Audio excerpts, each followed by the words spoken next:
Hello everyone. तर आजचं हे वातावरण आहे, खूप छान वातावरण आहे आणि त्यामुळे व्ह्यूही खूप छान दिसतोय.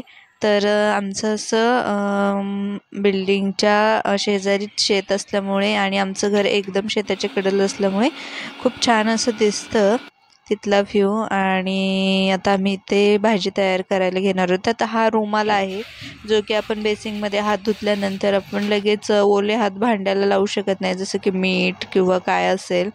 तर त्यासाठी तो रुमाल आम्ही हात पुसण्यासाठी ठेवलेला आहे किचन वाट्यावर. त्याच्यानंतर आज आपण करणार आहोत कढी. तर कढीसाठी हे घरचं ताक आहे, घरी साठवलेल्या साईचं. ज्यावेळेस तूप करतो त्यावेळेस हे ताक पण होतं त्यासोबत. तर हे ताक त्याचंच आहे. तर हे एक 2.5 लिटर ताक आहे. पातेल्यात तुम्हाला दिसत नसेल पण ते 2.5 लिटर ताक आहे. तर कढी करायची रेसिपी आपण या व्हिडिओमधून पाहून घेऊया. तेल टाकलं आहे, तेलात मोहरी आणि जिरीची फोडणी द्यायची आहे. तर आणि त्याचबरोबर हिरवी मिरची, लसूण याची पेस्ट करून घ्यायची आहे मिक्सरमधल्या भांड्यातनं. आणि याला फोडणी अशी व्यवस्थित बसली की त्यात कढीपत्ता घालायचा आहे आता.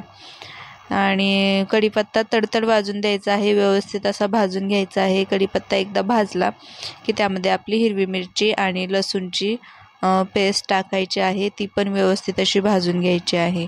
अशा पद्धतीने आपण कढीचा एकदम सिंपल आणि छान असा मसाला तयार केलेला आहे किंवा फोडणी दिलेली आहे असे म्हणता येईल. तर कढी सर्वांना खूप आवडते आणि चांगली असते. तरी त्या मी थोडी आलं लसूण पेस्ट शिल्लक होती आधीच्या भाजीसाठी यूज केलेली, तर ती इथे ॲड केलेली आहे थोडीशी. त्याने अजून अशी चव छान आलेली आहे. हा आमच्या खिडकीतला व्ह्यू आहे बाहेरचा. तर हे व्यवस्थित भाजून घ्यायचं आहे आणि गॅस बारीकच ठेवायचा आहे. आजकालच्या ज्या शेगड्या नवीन आलेल्या आहेत, ज्या ह्या काचेच्या शेगड्या, त्यात गॅस खूप फुल चालतात.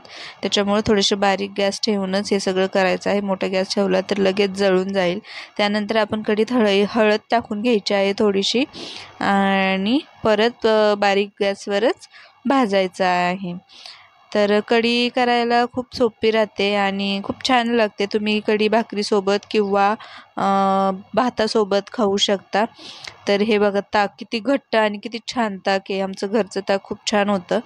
तर कुणाला अवेलेबल होतं आमच्याकडे, कुणाला पाहिजे असेल तर कॉन्टॅक्ट करा, मेसेज करा, कमेंटमध्ये सांगा. तर दूध, दही, ताक हे सर्व आमच्याकडे मिळतं, ते तुम्हाला मिळून जाईल. तर आता हे बघा, याला थोडीशी हळद कमी पडली आहे त्याच्यामुळे थोडीशी वरून टाकणार आहे आम्ही. पण हे हळदीचा कलर आत्ताच येत नाही, थोडंसं उकळी वगैरे फुटली ना मग व्यवस्थित कलर असा येतो. पण पडली होती थोडीशी तर त्यामुळे टाकून घेतली मी.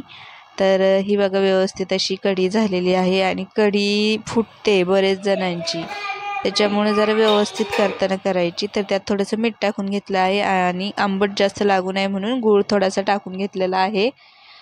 गूळ टाकून घ्यायचा आहे. तर तुम्ही गूळ कसा करता, चिरता का फोडता, तुमच्या ह्याच्यावर डिपेंड आहे, त्याला काय फरक पडत नाही. तुम्ही डायरेक्ट तुंब्याने फोडून टाकू शकता किंवा डायरेक्ट असं तुम्हाला जर जमत असेल असं चिरायला तर तुम्ही चिरून टाकू शकता.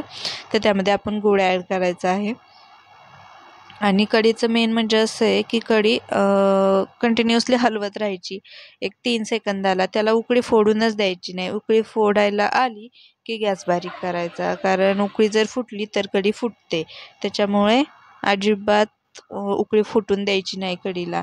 आणि वरून थोडीशी कोथिंबीर टाकून घ्यायची आहे आणि मस्त अशी कढी रेडी झालेली आहे. आता ही कढी आम्ही भाकरीसोबत मस्तपैकी खाणार आहोत आणि त्याच्यासोबत भातही खाणार आहोत. दोन्हीसोबत खूपच छान लागते आणि ही प्यायला पण नुसती खूप सुंदर लागते, खूप खूप खूप टेस्टी लागते. तर ही होती आजची कढीची रेसिपी.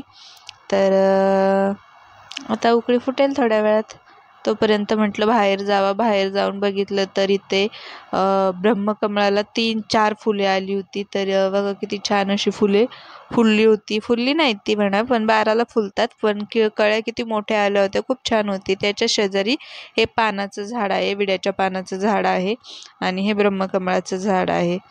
तर आमच्या इथं खूप अशी सारी झाडे आहेत. तर त्यात हे जास्वंदीचं ओरिजिनल जास्वंद, परत डुप्लिकेट जास्वंद असं पण आहे. तर लाईक शेअर सबस्क्राईब करा. थँक्यू.